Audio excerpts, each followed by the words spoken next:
sharti, na hiyo ndo asili yake. Nafikiri tulio wengi hapa, isipokuwa wachache labda, wengi wetu tumefikisha miaka 30, kweli ama Mungu? Isipokuwa wachache. Na nilikuwa najiuliza, ni wangapi wetu katika umri wa miaka 30 wanaweza wakasema kwamba nimefanya kazi yote aliyonipatia Bwana na niko tayari kuondoka, kwamba nimefanya kila kitu ulichonituma nikifanya na nimekifanya sawa, hakuna mahali nilikosea, nilifanya sawa. Kama nikuwa mtoto, nilikuwa mtoto mtiifu kwa wazazi. Kama nikuwa mume, nimekuwa mume mwaminifu. Kama nikuwa mwanamke, nimekuwa mwanamke mwaminifu. Na nimekuwa pia mzazi mwaminifu. Katika biashara zangu nimekuwa mwaminifu. Pamoja na majirani nimekuwa mwaminifu. Kanisani katika kutoa fungu la 10 nimekuwa mwaminifu. Katika kutoa sadaka nimekuwa mwaminifu. Katika yote nimekuwa mwaminifu. Ndivyo Kristo anavyosema. Kwa umri wa miaka 33 anasema nimefanya kila kitu na nimekutukuza wewe. Nimefanya nini? Nimekutukuza.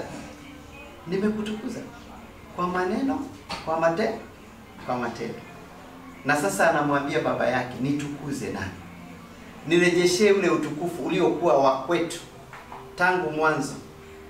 Kwa sababu Kristo alikuwa ni Mungu kabla hajakuja hapa duniani, kweli ama Mungu? Si ndio?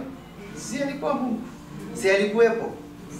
Lakini akashuka, akauacha ufalme wake, akauacha utukufu wote, akawa kama sisi katika kila jambo isipokuwa dhambi. Kwa hiyo Kristo alipata njaa.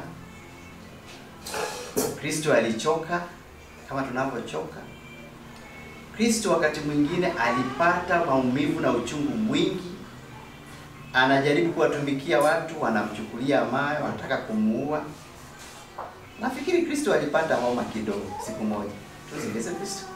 Na kaoa tu mama Bikira Maria, anamfikisia nini, anamwekea tangawizi kidogo na marimao na nini, anamwambia kunywa, utakuwa sawa. Alikuwa mwanadamu na Mungu kweli. Tuko pamoja. Kwa hivyo shida zote ambazo tunakumbana nazo, alikumbana nazo. Alipata njaa. Alipata kiu. Alilia. Alihuzunika. Alikasirika. Alitembea kwa mwendo mrefu kabisa. Hakukuwa na magari siku hizo. Na hangeweza kununua haya magari ya farasi. Ilikuwa ni sehemu ya wafalme wakubwa. Hakufanya hizo vitu. Aliteseka. Na wakati mwingine tukimfikiria Kristo, tunafikiri Kristo alikuwa tu kazi yake akitaka mikate anaitisha Mungu, shusha mikate, shusha maziwa, shusha asali. Sio hivyo. Aliishi maisha ya kawaida. Lakini katika umri wa miaka 33 anasema nilikutukuza na nilifanya kazi zote kwa uaminifu. Ulizonituma nifanye nini? Nifanye. Sasa tujiulize. Wewe na miaka yako 40, 50, 25, 35, 28, 12. Mwenyezi Mungu akija leo, akikudai leo mrejelee. Je, una uwezo wa kusema umefanya kazi yako kiaminifu ulipofikia? Na ukweli ni kwamba sio miaka. Unaweza ukaishi miaka 10 na ukafanya mambo ya ajabu. Kweli ama uongo? Leo tunawakumbuka watakatifu hawa mashahidi wa Uganda. Walikuwa ni vijana wadogo. Miaka 20, 25, kuna aliyekuwa sijui, wazee walikuwa ni wachache sana. Ni vijana wadogo. Mtakatifu Charles Lwanga na wenzake. Lakini mbegu walioiotesha mpaka sasa, miaka mingi iliyopita, mpaka sasa tunaona mazao yake. Leo ukienda Uganda siku ya leo kuna sherehe kubwa na imeleta dunia yote pamoja. Kwa sababu kuna vijana walisema tutamtii Mungu, tutamwabudu Mungu, tutamtumikia Mungu. Liwalo liwe. Mpaka kufa, wakateswa, wakachomwa kwa moto. Na midomoni mwao kilichobaki ni kwamba Bwana wasamehe. Sisi tukipatana na shida kidogo ni laana, ni malalamiko, ni manunguniko, ni vitisho, ni ultimatum tunapatia Mungu, usipokifanya hivi sitafanya hivi. Kakitu kadogo tu. Tumuombe Mungu neema ya kuwa aminifu katika maisha yetu. Na ninasema kila siku inapokucha, tunapopata asubuhi, ujue ni Mungu ametangaza kwamba nimekujalia masaa 24. Jua cha kufanya na hayo masaa 20 mangapi? Lakini mwisho wa siku lazima tutatoa hesabu kamili kama anavyotoa Yesu. Yesu amepewa miaka 33. Na anatoa hesabu kwa sababu wakati wake wa kuondoka umefika. Anatoa hesabu. Na sisi tukumbuke wakati wa kuondoka ni upopote ni wowote ule na ni popote pale.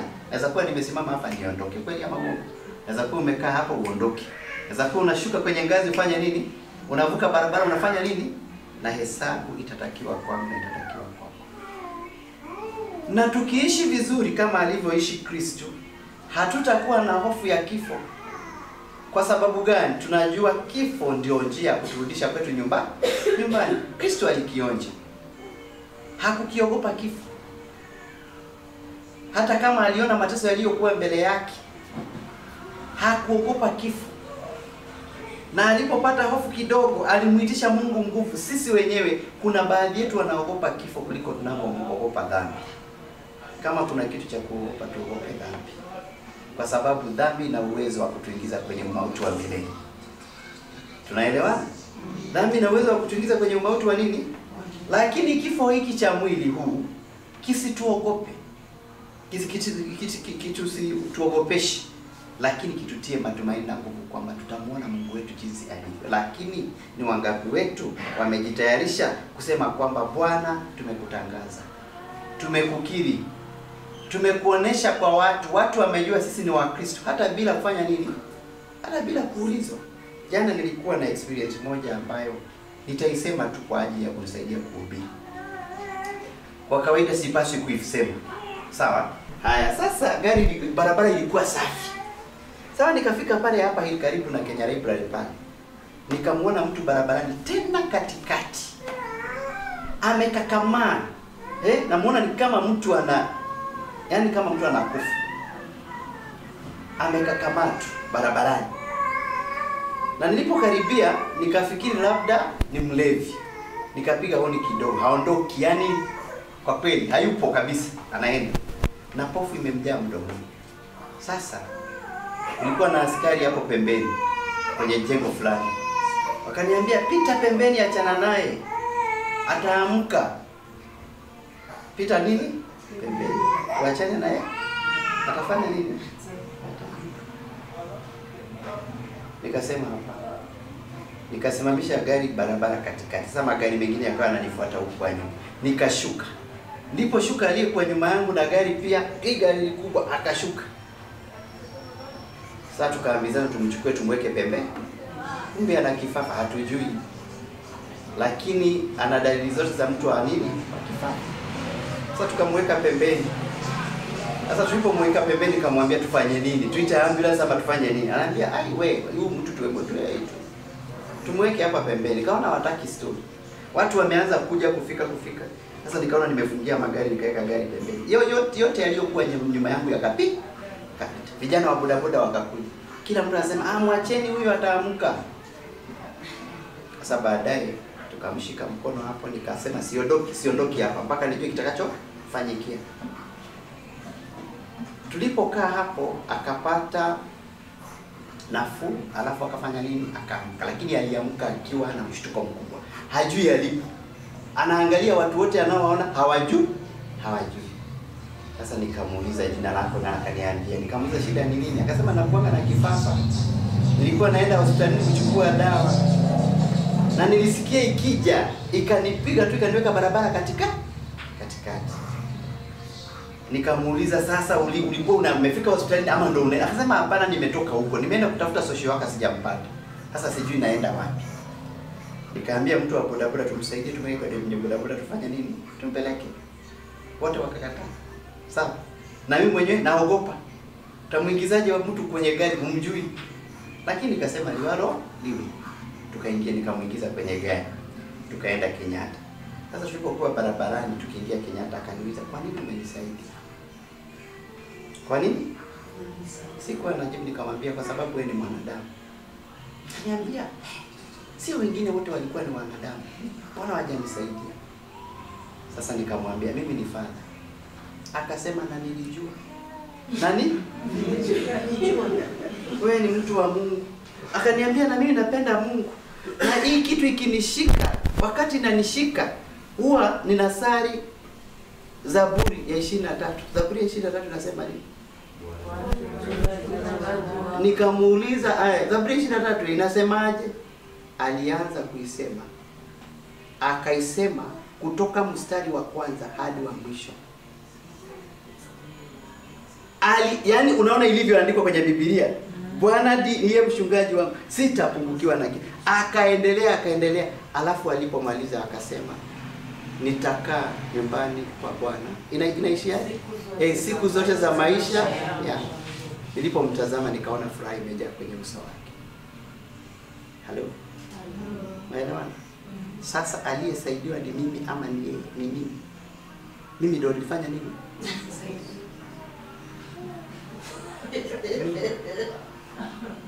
Ndio nilisaidiwa. Nilikuwa nimejiona nimemsaidia sana, nimempeleka anunue, lakini mimi ndio nilifanya nini? Huyo jamaa katika umaskini wake, ugonjwa wake, mtu ambaye hata ukimwangalia sijui ameona maji mara ya mwisho lini, alinihudumia mimi. Sio miaka ulioishi, ama maisha ulioyaishi, ama magari unayoendesha, ama elimu ulio nayo. Mtu yoyote ana uwezo wa kuhudumia. Huyo jamaa angekufa jana, hakika Mwenyezi Mungu angemwonea huruma.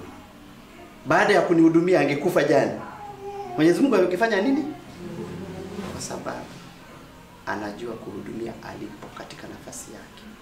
Iwe ni miaka 10, ni miaka 12, iwe ni kijana, ni mtoto, ni nani, kila mmoja wetu amealikwa kuhudumia watu. Huyu alinihudumia, maskini wa Mungu. Hana hata pesa ya dawa.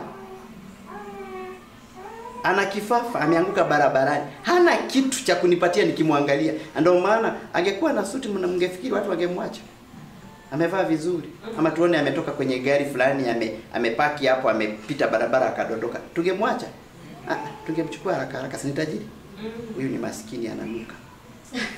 Tukawa tumemwacha. Lakini neema ya Mungu tu ikanijalia, nikasema wacha nifanye nini?